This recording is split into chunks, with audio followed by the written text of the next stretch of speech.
ദൈവത്തിന് സ്തോത്രം. ഒരു പ്രഭാതം കൂടി ദൈവം നമുക്ക് നൽകിയതിന് ദൈവത്തെ സ്തുതിക്കുന്നു. ഒരു വചനം വായിക്കുന്നു. പുറപ്പാട് 31:3-5 വരെ.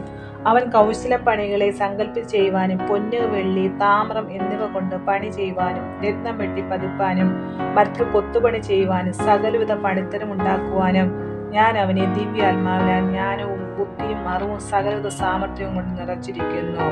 ഈ വചനത്തിന്റെ ആദ്യ ഭാഗത്ത് ബെസ്ലേൽ എന്ന മനുഷ്യനെ കുറിച്ചാണ് പറയുന്നത്.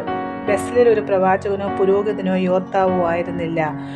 ബെസ്ലേൽ ഒരു കലാകാരൻ, കൈപ്പണിയിൽ വിദഗ്ധൻ, കരകൗശല വിദഗ്ധനായിരുന്നു. എന്നാൽ ദൈവം പറയുന്നത് ശ്രദ്ധിക്കുക. ഞാൻ അവനെ എൻ്റെ ആത്മാവാൽ നിറച്ചു, ജ്ഞാനവും ബുദ്ധിയും അറിവും എല്ലാവിധ സാമർഥ്യവും കൊടുത്ത്. ഇത് നമ്മെ പഠിപ്പിക്കുന്നത് നമുക്കുള്ള കഴിവുകൾ ദൈവത്തിന്റെ ദാനമാണ്. നമ്മൾ പലപ്പോഴും പറയും, ഇത് എൻ്റെ കഴിവാണ്, ഞാൻ കഷ്ടപ്പെട്ട് നേടിയതാണ്. നമ്മൾ നേടിയതിന് പരിശ്രമമുണ്ട്. പക്ഷേ കഴിവ് തന്നത് ആര്? നമ്മൾക്ക് ബുദ്ധി തന്നത് ദൈവമാണ്. സൃഷ്ടിപരമായ ചിന്ത തന്നത് ദൈവമാണ്. നമ്മുടെ കൈകാലുകൾക്ക് ചലനം തന്നത് ദൈവമാണ്. ബൈബിൾ പറയുന്നു, എല്ലാ നല്ല ദാനവും ഉയരത്തിൽ നിന്നുള്ളതാണ്. ദൈവം തന്ന നമ്മുടെ കഴിവുകൾ മറച്ചു വയ്ക്കാനുള്ളതല്ല, വെറുതെ പാഴാക്കാനുള്ളതല്ല. ദൈവം നമുക്ക് തന്ന ഓരോ കഴിവുകളും ദൈവത്തിന് വേണ്ടി ഉപയോഗിക്കാനുള്ളതാണ്. നമ്മൾ പലപ്പോഴും ചിന്തിക്കുന്നത് പാസ്റ്റർമാർ, പ്രസംഗം, പ്രാർത്ഥന, അതാണ് ദൈവ ശുശ്രൂഷ, എൻ്റെ ജോലി വെറും ജോലി എന്നാണ്. പക്ഷേ ബെസ്ലേൽ ചെയ്യുന്നത് എന്താണ്?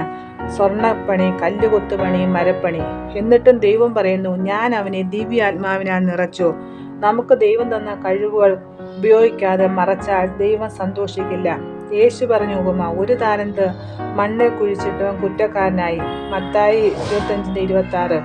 ദൈവം വിശ്വസ്തരെയാണ് നോക്കുന്നത്. ബെസ്ലേൽ കഴിവുകൾ ഉപയോഗിച്ചത് സമാഗമന കൂടാരത്തിന് പണിക്കായാണ്, ദൈവസാന്നിധ്യം പാർക്കുന്ന സ്ഥലത്തിന് വേണ്ടിയാണ്. ഇന്ന് നമ്മോടും ദൈവം ചോദിക്കുന്നത്, നിന്റെ കഴിവ് എവിടെ ഉപയോഗിക്കുന്നു? എൻ്റെ നാമത്തിൻ്റെ മഹത്വം ഉണ്ടാകുന്നതിന് വേണ്ടിയാണ് ഉപയോഗിക്കുന്നത്. ബൈബിൾ പറയുന്നു, നിങ്ങൾ ദൈവത്തിൻ്റെ ആലയമാകുന്നു. 1 കൊരിന്ത്യർ 3:16.